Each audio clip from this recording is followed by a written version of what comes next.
જોવા જતા હોઈએ ત્યારે એવો પ્રાચીન નિયમ છે કે સર્વોત્તમ સ્તોત્રનો પાઠ કરી અને પછી મહાપ્રભુજીના ગ્રંથોનું દર્શન કરે. શ્રી મહાપ્રભુજીને બે રૂપે જોઈ શકાય. એક ગુસાઈજી, ગોપીનાથજી, ગોકુલનાથજી, હરિરાયજી આદિ આચાર્યોની દ્રષ્ટિથી, અને બીજું અષ્ટસખાઓ, 84 વૈષ્ણવો આદિ વૈષ્ણવોની દ્રષ્ટિથી, જે કીર્તનોના માધ્યમથી સ્વયં પદ્મનાભદાસજીએ જે અદ્ભુત પદો રચ્યા છે મહાપ્રભુજી માટેના, એમના સ્વરૂપનો અનુભવ કરાવતા. મહત્વનું છે સ્વરૂપ એ જ છે, કોની દ્રષ્ટિએ તમે જુઓ છો. અને એટલે જ તો રોજ ઠાકોરજીને જગાવતા પહેલા આપણે મહાપ્રભુજી ગુસાઈજીનું સ્મરણ કરીએ છીએ, શ્રી યમુનાજીનું સ્મરણ કરીએ છીએ. સ્મરણ કરવા એટલે કેવલ યાદ કરવું જ નથી, પણ જાણે જીવ સંકલ્પ કરે કે લાલનનું હવે હું મુખારવિંદ જોવા જઈ રહ્યો છું, મહાપ્રભુજીનું સ્મરણ કરે અને એવો ભાવ કરે કે મહાપ્રભુજીની દ્રષ્ટિએ હવે મારા લાલનના હું દર્શન કરીશ, ગુસાઈજીની દ્રષ્ટિએ હવે હું મારા ઠાકોરજીના દર્શન કરીશ. અને એ અલૌકિક મહાપુરુષો એ અલૌકિક સ્વરૂપોની દ્રષ્ટિએ જ્યારે ઠાકોરજીના દર્શન કરીએ ત્યારે એ સ્વરૂપો પ્રગટ રૂપે અનુભવ કરાવે. હરિરાયજી દ્રષ્ટિએ આપે 41 પદોમાં પણ ભગવદીઓ કહે, નયન ભર દેખ અબ ભાનુ તનયા. આ જુઓ યમુનાજીને, નેત્રો ભરીને જુઓ. આચાર્યો અને ભગવદીઓની દ્રષ્ટિનો માધ્યમ બનાવી, કાની બનાવીને પછી દર્શન કરો. સર્વોત્તમ સ્તોત્ર દ્વારા શ્રી વલ્લભનો પરિચય મેળવવો એટલે ગુસાઈજીની દ્રષ્ટિએ શ્રી મહાપ્રભુજીને જોવા. બહુ મોટો ફરક હોય છે. કોને માધ્યમ બનાવીને તમે ભક્તિ કરો છો, કોની કાનીથી, કોની આડીથી તમારો આશ્રય થયો છે, તમારી સન્મુખતા થઈ છે, બહુ જ મહત્વનું છે. જેનું સ્મરણ કરીને દર્શન કરો છો ને, એના જેવો ભાવ તમારા હૃદયમાં પ્રગટે છે. સર્વોત્તમ સ્તોત્ર એવો દિવ્ય સ્તોત્ર છે. અને તદુક્તમ અપી દુર્બોધમ સુબોધમ સાધ્યતા તથા. મહાપ્રભુજીની વાણી સહજ રૂપે સમજાઈ જાય એવી નથી. આપણી તો ગૂઢ વાણી છે. કેવલ શબ્દોનું ભાષાંતર કરવું એટલું જ પૂરતું નથી હોતું. આપણે ત્યાં તો શબ્દાર્થ હોય છે, ભાવાર્થ હોય છે અને ગૂઢાર્થ હોય છે. બુદ્ધિની શક્તિથી શબ્દાર્થ સમજી શકાય, પણ ગૂઢાર્થ અને ભાવાર્થ તો કોઈની કૃપાથી જ અનુભવમાં આવે. આ તો બધું પ્રગટે. શબ્દોને વાંચી શકાય, યાદ રાખી શકાય, ભાવો તો હૃદયથી પ્રગટતા હોય છે કોઈની કૃપાથી. આ સર્વોત્તમ સ્તોત્ર ગઈકાલે આપણે દર્શન કર્યું, શ્રી ગુસાઈજી પ્રભુચરણને દર્શન થયા 108 નામોના. એ વિપ્રયોગાત્મક ધર્મી સ્વરૂપ જ્યારે શ્રી વલ્લભનું ગુસાઈજીના હૃદયમાં પ્રગટ્યું અને એક સાથે સર્વ લીલાઓના અનુભવ થવા લાગ્યા, એક એક નામોના દર્શન થવા લાગ્યા, અને ગુસાઈજીના મુખારવિંદમાંથી આ સ્તોત્ર પ્રગટ થયું. એટલે ગઈકાલે જ મેં કહ્યું હતું એમ, સર્વોત્તમ સ્તોત્ર ગુસાઈજીએ રચ્યું નથી, ગુસાઈજીને દેખાયું છે, અનુભવાયું છે. આપે તો એ અનુભવને શબ્દોનું સ્વરૂપ આપી આ સ્તોત્ર રચ્યું છે. સાક્ષાત ગુસાઈજીના મુખારવિંદમાંથી નીકળેલું એ વાંગમય વલ્લભનું સ્વરૂપ એ સર્વોત્તમ સ્તોત્ર છે. જેમ સમાધિ ભાષામાં વ્યાસજીને ભાગવતજીના દર્શન થયા અને વ્યાસજીના મુખમાંથી ભાગવતજીનું પ્રાગટ્ય થયું, એમ જ ગુસાઈજીના મુખારવિંદમાંથી સર્વોત્તમ સ્તોત્રનું પ્રાગટ્ય થયું છે. સાક્ષાત શ્રી વલ્લભનું વાંગમય સ્વરૂપ એ સર્વોત્તમ સ્તોત્ર છે. શ્રી વલ્લભના સ્વરૂપની ચર્ચા ગઈકાલે કરી. આ કેવું સુંદર સ્વરૂપ છે. રૂપમ તત્ત્રિતયાત્મકમ, આચાર્ય સ્વરૂપ, ઠાકોરજીનું સ્વરૂપ અને સ્વામીજીનું સ્વરૂપ, આ ત્રણેય સ્વરૂપે ભૂતલ પર પધાર્યા. રસાત્મક, વિરહાત્મક અને ભાવાત્મક. વિરહાત્મક સ્વરૂપ શ્રી વલ્લભ પોતે, વલ્લભનું રસાત્મક સ્વરૂપ એટલે શ્રી ગુસાઈજી, અને શ્રી વલ્લભનું ભાવાત્મક સ્વરૂપ એટલે શ્રી દમલાજી. આ ત્રણેય સ્વરૂપનો પરિચય જ્યારે થાય અને ત્રણેય સ્વરૂપ શ્રી વલ્લભના હૃદયારૂઢ થાય ત્યારે સાચા અર્થમાં શ્રી વલ્લભના સ્વરૂપનો અનુભવ થાય. ગઈકાલે આપણે દર્શન કર્યું હતું, સર્વોત્તમ સ્તોત્રનો પ્રારંભ કર્યો હતો. આજે પણ મહાપ્રભુજી એમના ગ્રંથોમાં બિરાજે છે. જો આપણે ત્યાં એવો કથા આવે છે નિજ વાર્તા ગરુ વાર્તામાં, જ્યારે મહાપ્રભુજી આસુરવ્યામો લીલા કરી રહ્યા હતા અને ત્યારે ભગવતી વૈષ્ણવે પૂછ્યું કે જયરાજ, આપ પ્રગટ રૂપે ભૂતલ પર ન બિરાજતા હો તો અમને આપનો અનુભવ કઈ રીતે થાય? અનવતાર સમયમાં આપ નિત્યલીલામાં પધારો, ત્યાર પછી અમને આપનો સાક્ષાત અનુભવ કરવો હોય તો કઈ રીતે અમને થાય? અને ત્યારે મહાપ્રભુજી આજ્ઞા કરી, હું 6 સ્વરૂપે ભૂતલ પર સદાય વિરાજીશ અને આ 6 માંથી કોઈ એકનો પણ આશ્રય કરશે તેને સાક્ષાત મારો અનુભવ થશે. અને 6 સ્વરૂપોને ગણાવતા શ્રી મહાપ્રભુજીએ કહ્યું, પહેલું મારું સ્વરૂપ મારા બેઠકજી છે. આજે પણ જ્યાં જ્યાં મહાપ્રભુજીના બેઠકજી છે ત્યાં મહાપ્રભુજી પ્રગટ સ્વરૂપે બિરાજે છે, સાક્ષાત બિરાજે છે. એટલે જ્યારે પણ બેઠકજી જાઓ ત્યારે એવું ન વિચારતા કે 500 વર્ષ પૂર્વ મહાપ્રભુજી અહીંયા પધારેલા, ત્યારે એવો ભાવ રાખજો આજે પણ શ્રી વલ્લભ અહીં બિરાજી રહ્યા છે. અને નિત્ય લીલાવાદ છે આપણે ત્યાં. તો આ લીલાઓ અખંડ છે. વ્રજમાં પણ જ્યારે પણ જાઓ ત્યારે ઇતિહાસના ચિહ્નો ગોતવા ન જતા. વ્રજમાં ભૂતકાળ છે જ નહીં, વ્રજમાં સદાય વર્તમાન કાળ છે. ત્યાં ક્યારે એમ ન કહેવાય કે અહીંયા લીલા થઈ હતી, અહીંયા તો લીલાઓ ચાલી રહી છે. નિત્ય લીલાવાદ છે. નામ રૂપ લીલાધામ આ તો અખંડ છે, પ્રભુના શાશ્વત છે. આજે પણ જ્યાં જ્યાં ઠાકોરજીએ જે લીલાઓ કરી હતી એ બધી જ લીલાઓ એક સાથે ચાલી રહી છે. ઠાકોરજીને બીજી લીલાઓ શરૂ કરવી હોય તો એક લીલા બંધ કરવાની જરૂર નથી હોતી. જ્યાં એકવાર પ્રભુ જે લીલા શરૂ કરે એ સ્થળે એ સ્થાન પર એ લીલાઓ અખંડ રૂપે ચાલતી હોય છે. આજે પણ સાંકડી ખોરમાં ઠાકોરજી દાન માંગવા આવે છે. આજે પણ ચંદ્ર સરોવર પર મહારાજ ચાલી રહ્યો છે. જ્યાં જ્યાં જે લીલાઓ થઈ એ ચાલી જ રહી છે. નિત્ય લીલાવાદ છે મહાપ્રભુજીની. સમજાવ્યું કે જ્યાં જ્યાં જે લીલા થાય એ લીલાઓ ત્યાં શાશ્વત છે.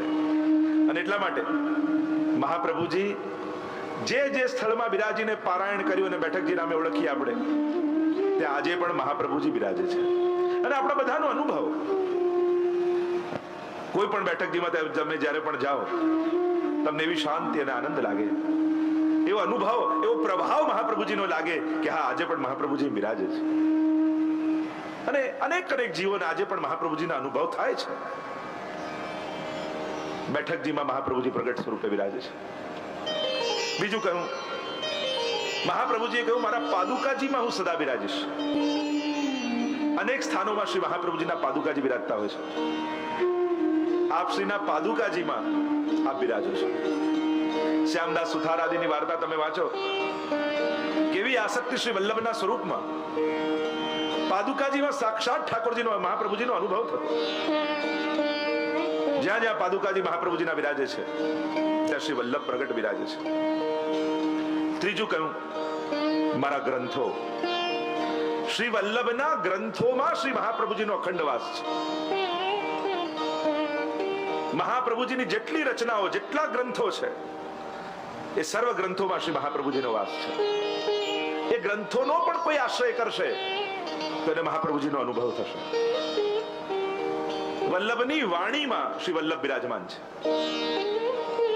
આપણા બધાની તકલીફ છે કે મહાપ્રભુજીને તો માનીએ પણ મહાપ્રભુજીનું ન માનીએ. પ્રેક્ટિકલ થાવ, સમય બદલાઈ ગયો છે, આટલા વર્ષો વ્યતીત થઈ ગયા, આ તો બધી જૂની વાતો. લોકો એવા લોજિક આપે ને, શું બદલાયું છે? આજે લોભ એવો જ છે, આજે ક્રોધ એવો જ છે, આજે ઈર્ષા એવી જ છે. આ બધી તકલીફો તો આની છે, વસ્તુઓની નથી. દુનિયામાં જેટલા પ્રોબ્લેમ્સ છે બધા અહીંયા અંદર છે માણસના, બહાર નહીં. આ અંદર પ્રોબ્લેમ હોવાને કારણે બહાર તકલીફો ઊભી થાય છે. કામ, ક્રોધ, લોભ, મત્સર, ઈર્ષા, દ્વેષ, આ બધા એવા ને એવા જ તો છે. તકલીફો દુનિયાની બદલાઈ છે ક્યાં? પરિસ્થિતિઓ બદલાઈ છે ક્યાં? વ્યવસ્થાઓ બદલાઈ છે, મનસ્થિતિઓ તો એ જ છે. પરિસ્થિતિઓના વ્યવહારો બદલાયા છે, મનની હાલાત તો એવા જ છે. એ જ રોગો લાગુ પડેલા છે જે વર્ષોના છે. અને એટલા માટે આ ઉપદેશો પણ આજે પણ એટલા જ સટીક છે જે 500 વર્ષ પહેલા હતા. પુરાણો આજે પણ એટલા જ સટીક છે જે હજારો વર્ષ પૂર્વે હતા. માણસના પ્રોબ્લેમ ચેન્જ નથી થયા. તકલીફો એ જ છે, ખાલી જુદી રીતે તકલીફો આવે છે,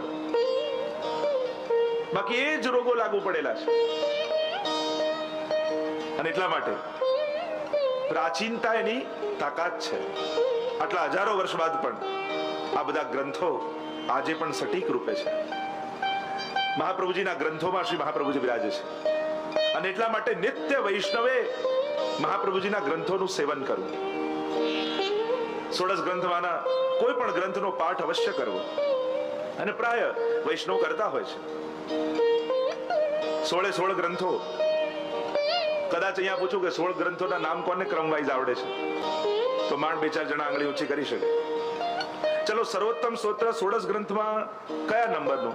બીજું, છઠ્ઠું કે 16મું? કે નહીં ને? હવે બરાબર. ઘણા લોકોને કહીએ ને કે સર્વોત્તમ સ્તોત્ર 16 ગ્રંથમાં જ છે ને.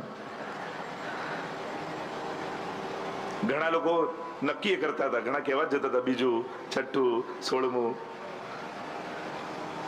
મૂળ વાત ગ્રંથોનું સેવન. અત્યારના સમયમાં કોઈના લોજિકલી પુસ્તકો વાંચવા કરતા મૂળ ગ્રંથોનું સેવન કરવું જરૂરી છે. મૂળ ધર્મ ગ્રંથોનો આશ્રય કરો. સહેલું સહેલું સહેલું એમ કરીને આપણે ખોવાઈ જઈએ છીએ.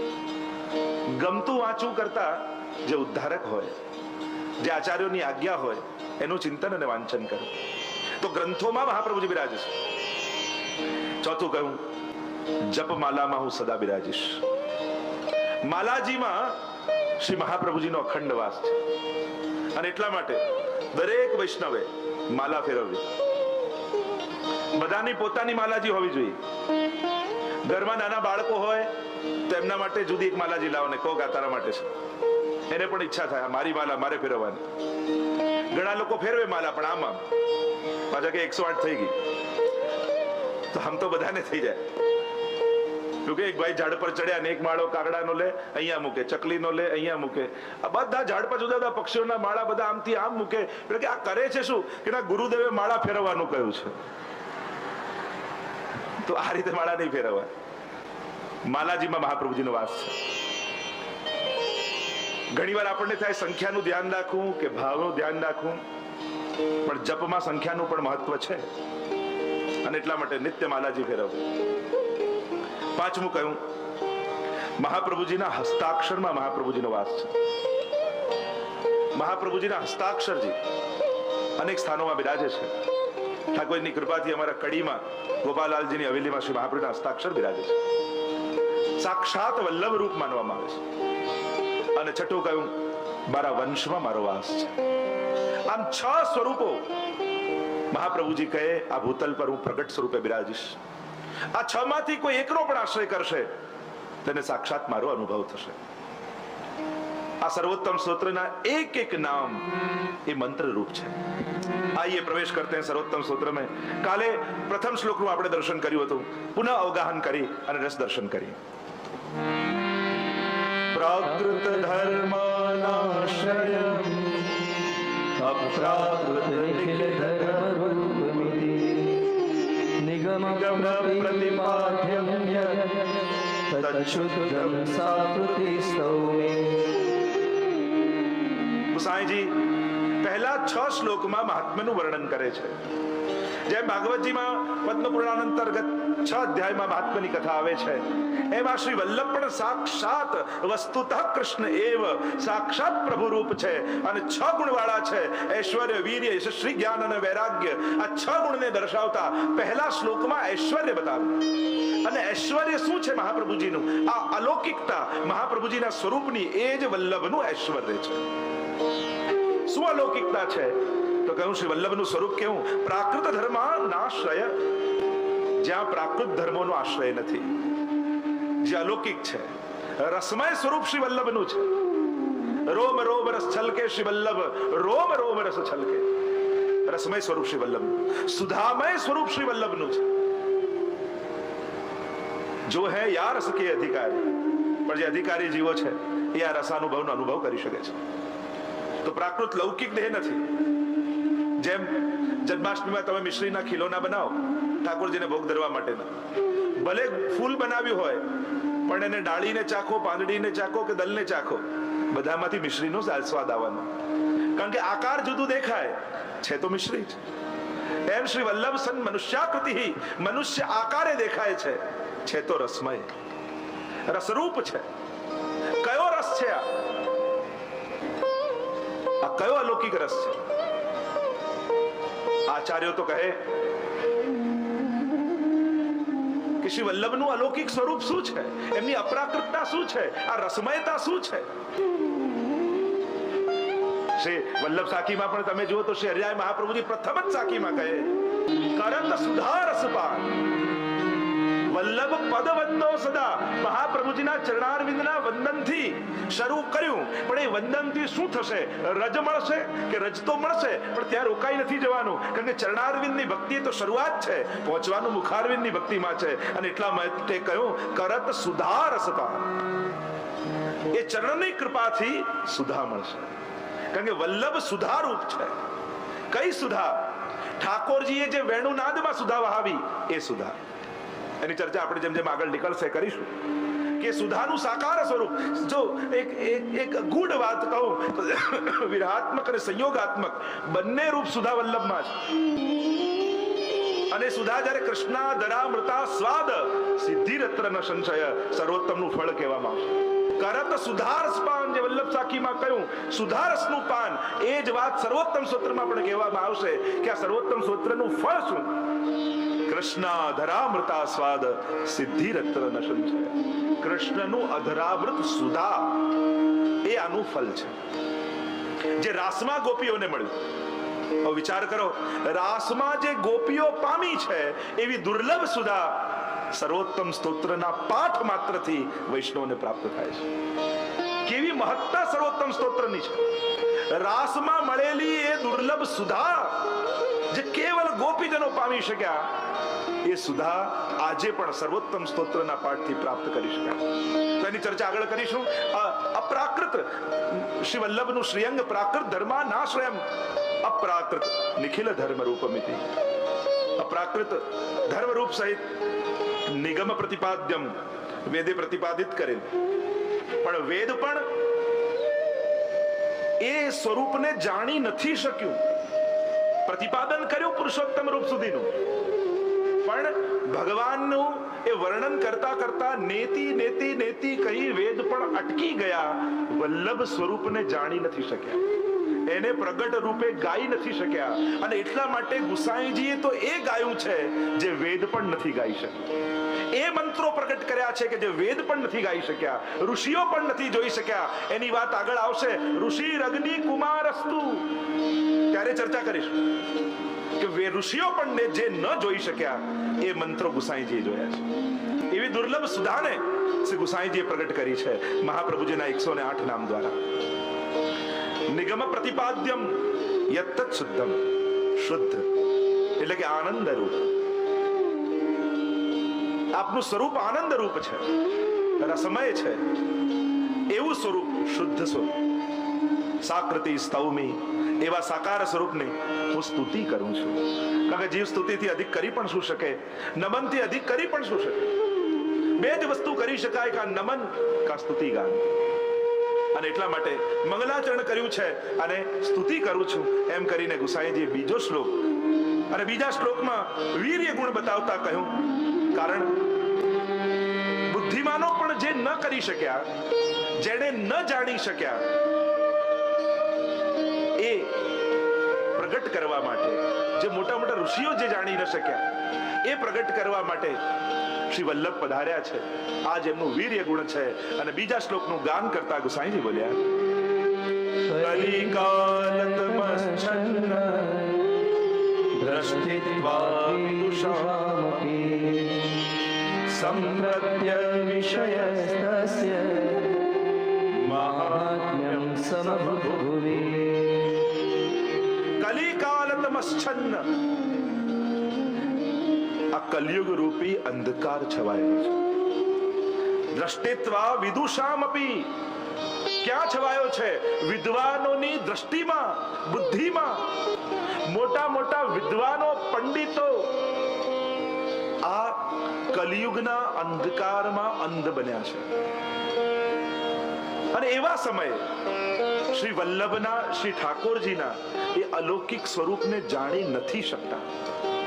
સત્ય વિષયસ્તસ્ય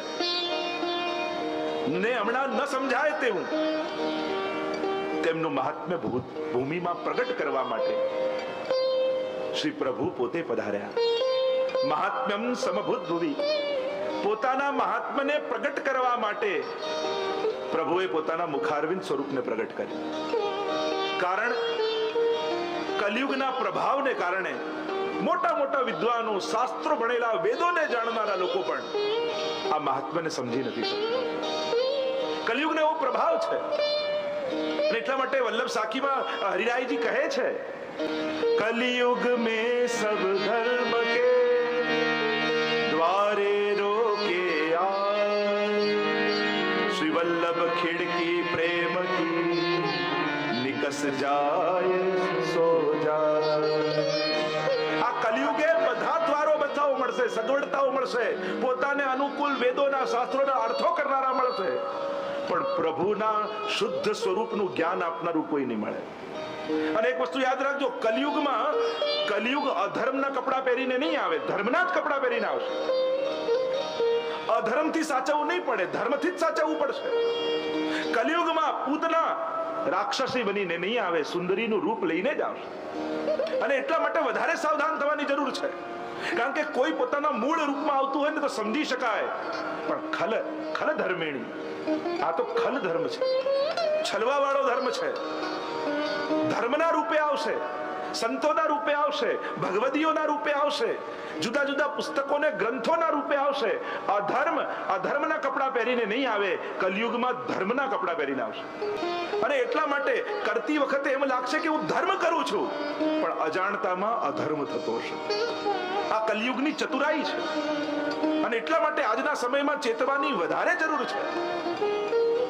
કોઈ મહાપ્રભુજીનું નામ લેતું હોય, કોઈ શ્રીનાથજીનું નામ લેતું હોય એટલે કે બહુ રાજી નહીં થઈ જવું. જોવું કે શ્રીનાથજીનું નામ એટલા માટે તો નથી લેતો ને કે તમે એની પાસે જાઓ કે ખરેખર એને શ્રીનાથજીમાં શ્રદ્ધા છે. એટલે કોઈ પણ શ્રીનાથજી કે મહાપ્રભુજી બોલે એટલે આપણે ખુશ થઈ જઈએ, એ ભલે આમ કરે પણ શ્રીનાથજીનું નામ બોલે.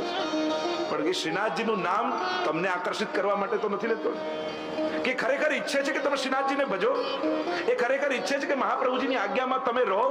ના, એ એટલા માટે શ્રીનાથજીને મહાપ્રભુજીના નામ લે છે કે તમે એની પાસે જાઓ.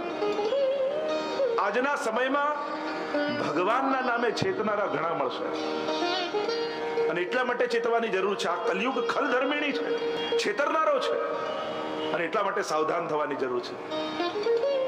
અરે ગંગાજીનું જલ હોય પણ એઠા પાત્રમાં હોય તો એ છોવાઈ જાય છે. એમ મહાપ્રભુજી, શ્રીનાથજી, યમુનાજીના નામ પણ કોના મુખે સાંભળવા, એના વિવેકની હવે જરૂર છે.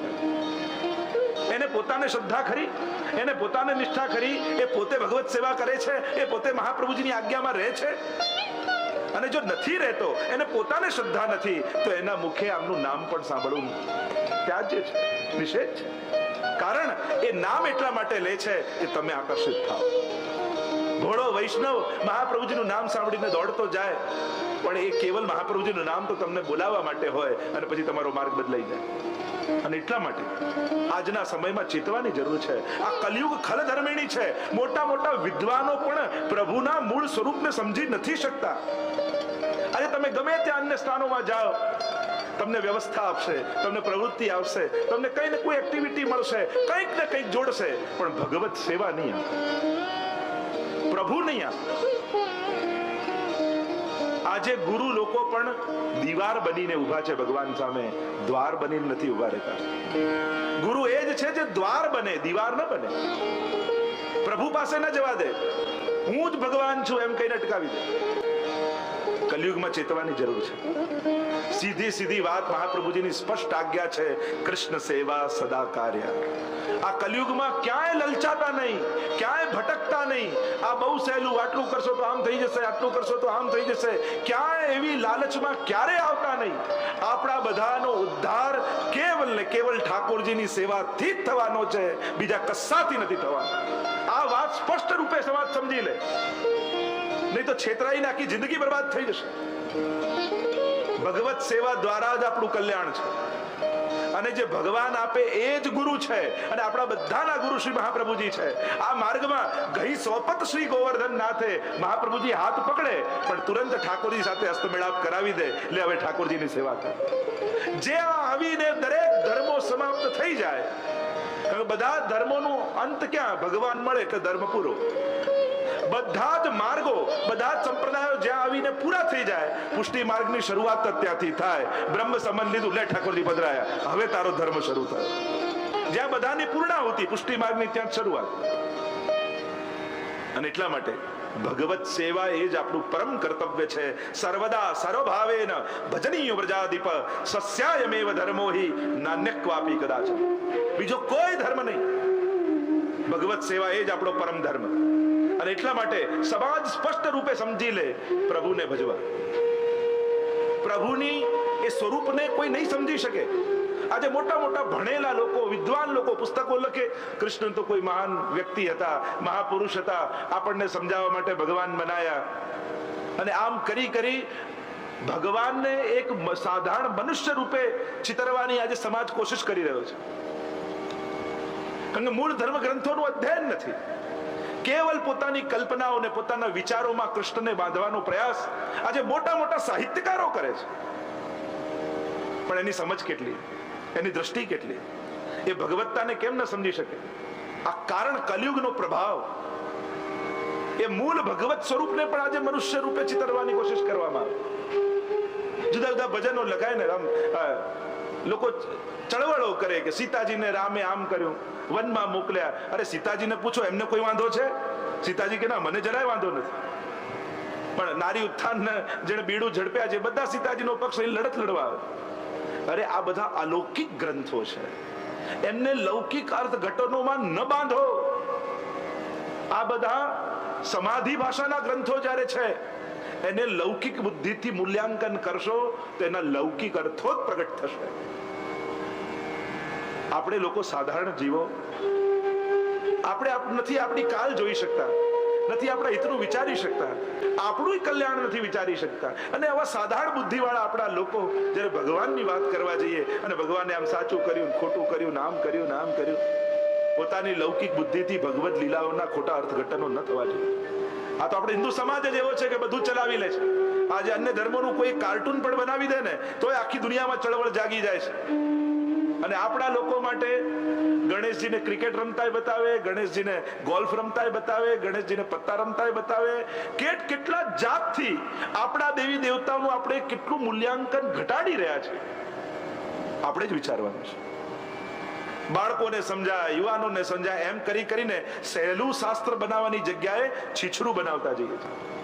સહેલું સમજાયું બનાવે એનું ના નથી, પણ ક્યાંક એ છીછરું ન બની જાય એનો વિવેક હંમેશા રાખે.